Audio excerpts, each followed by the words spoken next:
Galera do Copeiros, aqui é Caio de Passe, mais um vídeo do Copeiros. Hoje para falar do massacre que aconteceu no Mineirão. O Brasil foi humilhado pela Alemanha. É 7-1, e não tem muito que a gente possa falar do jogo. O Felipão entrou com o Bernard, uma surpresa para todo mundo. Esperava-se que entrasse com o William, ou com o Luiz Gustavo, Paulinho e o Fernandinho, três volantes segurando. Não foi só a entrada do Bernard que fez o Brasil perder como perdeu. O Brasil teve um apagão. Começou até que bem o jogo, nos últimos 5, 10 minutos o jogo foi melhor do Brasil, mas um escanteio. 1-0, aí o time caiu de vez. Assim como fez com o Chile, quando tomou gol de empate, caiu de produção. Assim como fez contra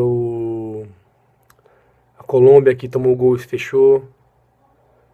E dessa vez, quando perdeu meio de campo para uma Alemanha, e a coisa complicou de vez. E saiu 4 gols em 5 minutos. E 7-1 ficou claro que o Brasil não era mais time que a Alemanha.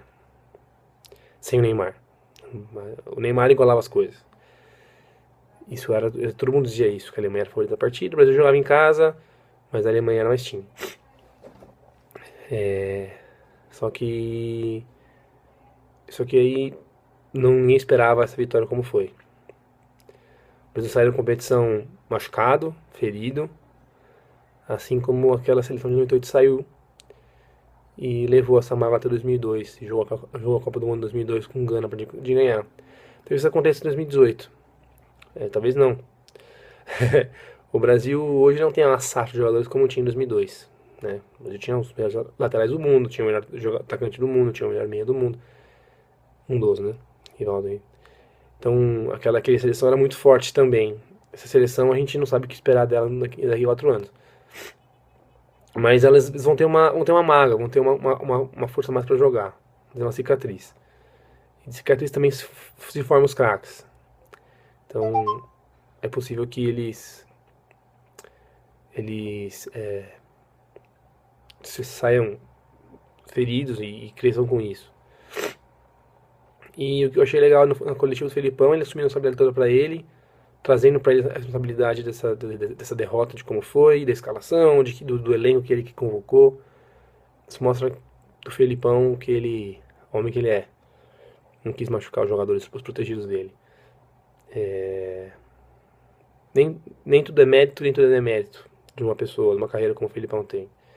O Felipão tem uma Copa do Mundo, tem 2 Libertadores, tem muitos títulos pelos clubes que ele passou, deixou um legado em todas as equipes que ele passou. E nessa seleção ele teve a pior derrota da seleção brasileira em toda a história. Foi em casa e foi comando dele. Então a gente não pode também esquecer de tudo que ele fez e lembrar dele só dessa partida do Mineirão. Aí muita coisa pode ser questionada, o time treinou pouco, o time não tinha avaliação tática, o time não se preparou talvez para enfrentar a Alemanha, o time dependia muito do Neymar. Isso cai, e isso realmente é de se questionar. Mas talvez era o que dar para ser feito. Questiona-se a saída do Mano agora também é um pouco de oportunismo. O Mano Menezes não vinha fazendo um trabalho com a seleção brasileira de respeito. Teve tempo para trabalhar, ele perdeu uma Olimpíada contra o México, ele perdeu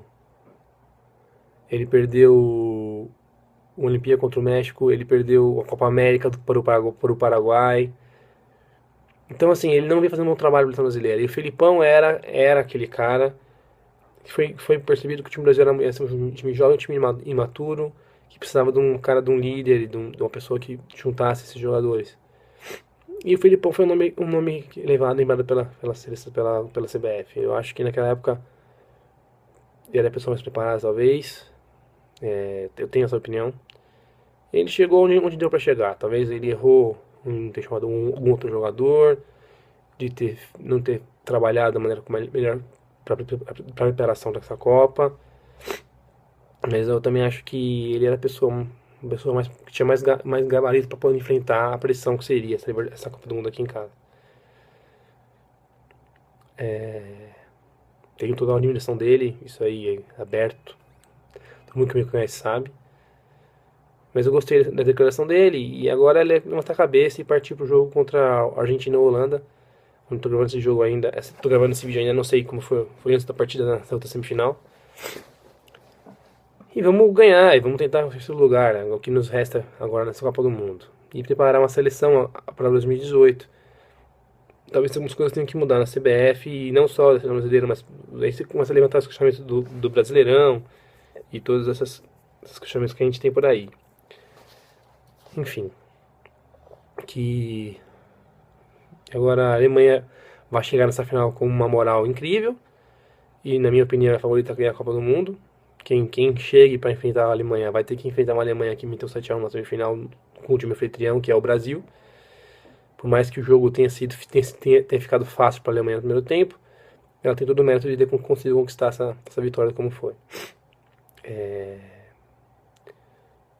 Bem, hoje é um vídeo um pouco mais curto, porque não tem muito que a gente possa falar. É uma derrota que marcou a seleção brasileira, marcou a história do nosso país em termos de futebol. Assim como a gente sempre vai lembrar da derrota de Sarriá de T2 e da derrota de 50 para o Uruguai, vamos ter lembrado dessa derrota desse massacre que foi no Mineirão. Infelizmente é isso que a gente vai ter que aguentar.